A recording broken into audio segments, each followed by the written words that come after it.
Thank you, Chairman. Ms. Stefanik, nice to see you again. Thanks for taking the time.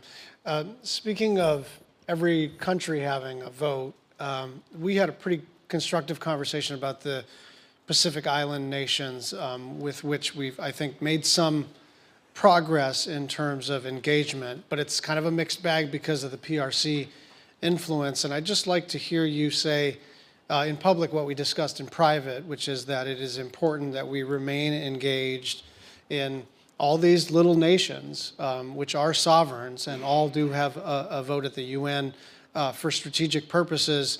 When we talk about the Asia-Pacific region, we tend to talk about South Asia, East Asia, very little about the countries that occupy the Pacific Ocean, and I'm wondering if you can talk about that. Yes, absolutely. And considering the importance of the region, all regions are important, but the threat of a rising China in the region, it's increasingly critical that the U.S. continue to strengthen our partnerships, our diplomatic outreach to all countries, big and small, within Indo-PACOM, and it is a commitment to do so within the Pacific Islands that you and I discussed. And it's deeply tied to your state's national security. Sure is. As you know. You know, there are kind of two theories of the case around how to use the UN to counter PRC influence. And I think you and I are on the same page as it relates to what to do next. My own judgment, and then you can tell me if you agree with this, is that to the degree and extent that we want to engage in muscular diplomacy, muscular foreign policy, muscular defense policy, it is not actually in our interests to recede away from all these UN bodies. And obviously Senator Lee and I probably disagree about the UN itself and some of the policies that it's made. But I think that we would be cutting off our nose to spite our face if we just go away from these international convenings. And so, because China is not going away, they are trying to run the meetings. And to the extent that we withdraw, I know WHO is a done deal. I know Paris is a done deal. Fair enough. Elections and consequences and all of that. But I am worried that we're going to just get out of the room and then relegate ourselves to observer status and then wonder why we're losing the battle in the room. And I just want to know if you are committed to staying in those rooms, to fighting for American priorities and values, rather than sort of taking your marbles and going home.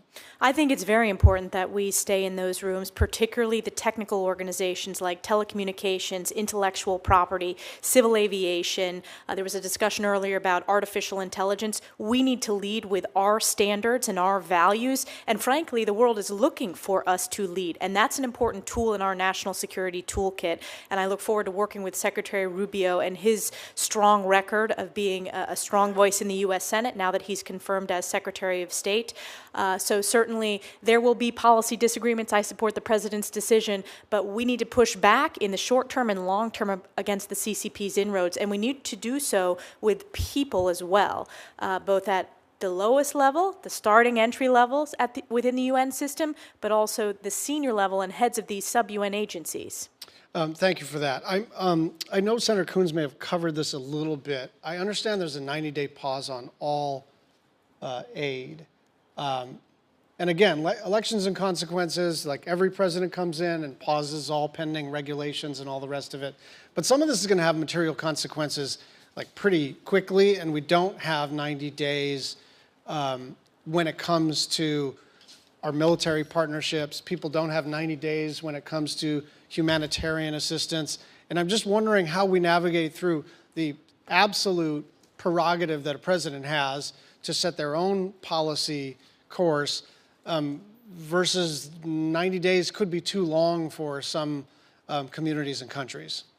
Thank you for the question. I support the President's executive action. I think it's important that we be strong voices for the American taxpayer and ensure that all of our investments go to specific results, strengthening our national security, making America strong, safe, and prosperous, and bringing peace through strength.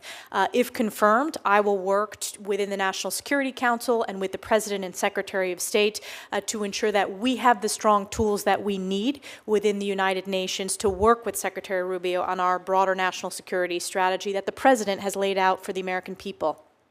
Yeah, I guess what I'm trying to figure out is can we agree that 90 days may be too long and that if confirmed, you're going to try to figure out where to turn the spigot back on?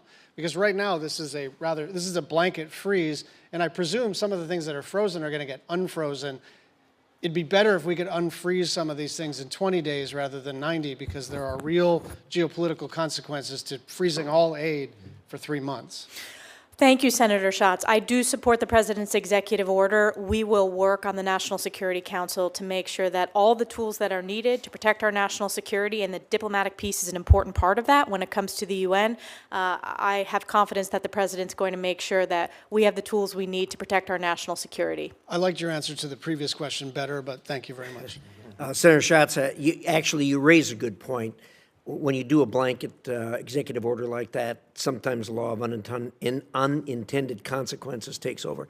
Having said that, every one of these executive orders can be amended, and we have a history of amending them, both sides, over years. So I'm not as concerned about that, but it is a valid and legitimate point. Thank you so much. Senator Cruz, you're up. Thank you, Mr. Chairman. Congresswoman, congratulations on your nomination. You're going to be terrific. I want to go back to a topic you discussed with Senator Cornyn. I want to focus on Iran's push to build a nuclear arsenal, which poses, I think, the most immediate and acute threat to American national security. When the Ayatollah chants death to America, he means it. And I believe he would absolutely detonate a nuclear weapon over an American city if he could. The Trump administration got Iran's nuclear program in a box and kept it there. President Trump withdrew from the catastrophic Obama-Iran nuclear deal in 2018. He imposed maximum pressure in 2019. He invoked the UN snapback mechanism in the UN Security Council, Resolution 2231, to reimpose international sanctions in 2020.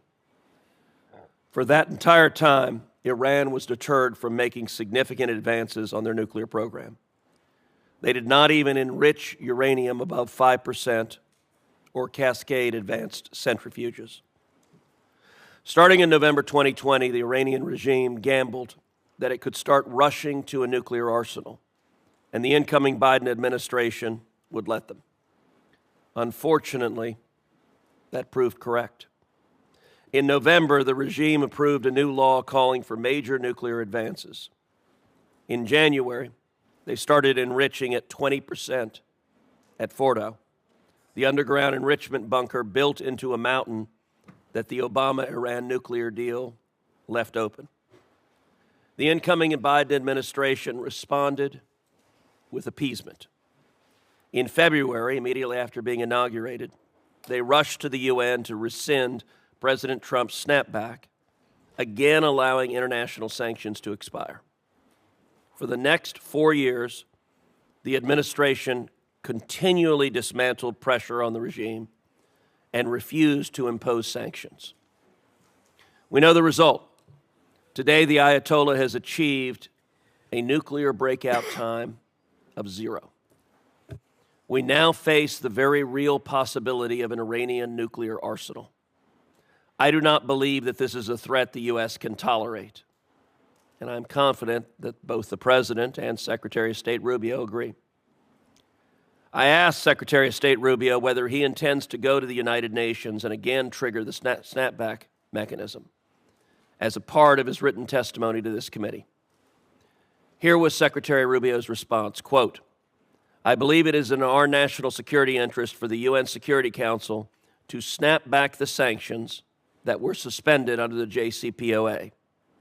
I will execute the President's guidance and work with our allies to ensure that snapback takes place." First, do you agree with Secretary Rubio's assessment that it is in the national security interest of the United States to snap back those sanctions? Yes. Talk about how you would execute a strategy to do so, either unilaterally or working with allies.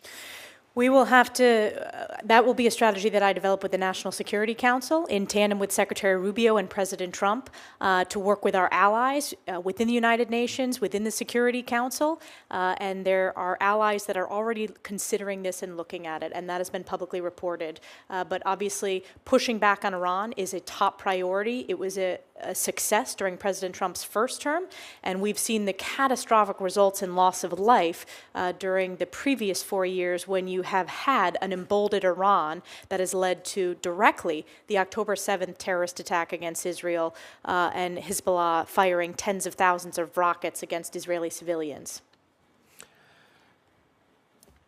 Let's move to another topic. You and I talked about the deep rot in the United Nations when it comes to supporting terrorism against America and our allies, especially Israel. As you discussed with Senator McCormick, UNRWA has for decades provided material support for Hamas and other terrorist groups in Gaza. The World Health Organization has also been deeply complicit in the use of hospitals by Hamas for terrorist activities, including for the holding of hostages. The complicity of these organizations deepened after October 7th. The Biden administration embraced UNRWA and the World Health Organization. Congress prohibited the Biden administration from funding UNRWA, but the administration officials circumvented that prohibition by using UNRWA infrastructure. Yesterday, the president rightly and immediately withdrew our participation from them. I think that was a critical first step, but the next step is to enable American citizens to hold these organizations accountable. We currently have a very odd legal environment where these organizations enjoy more sovereign immunity than states, and thus are shielded from accountability. Last Congress, I introduced the Liable Act and was joined by 4 current members of this committee, including, as well as, Secretary of State Rubio. The bill will allow American victims of terrorism and their family to sue international organizations that support terrorism against this. I will soon reintroduce it in this Congress. What is your understanding of the role these organizations have played in facilitating terrorism against Americans, Israelis, and our allies? Well, UNRWA, there were individuals in UNRWA who participated, who executed and committed terrorist acts against Israel on October 7th. Sinwar, the leader of Hamas, carried an UNRWA passport. You had a Hamas data center under UNRWA headquarters. So the rot is deep. Congress made the right decision. I was proud to be one of the leaders when it came to defunding UNRWA. And I am committed to holding them accountable and working with the U.S. Senate and the U.S. House and the President if that legislation passes. Terrific. Thank you. Thank you, Senator Cruz.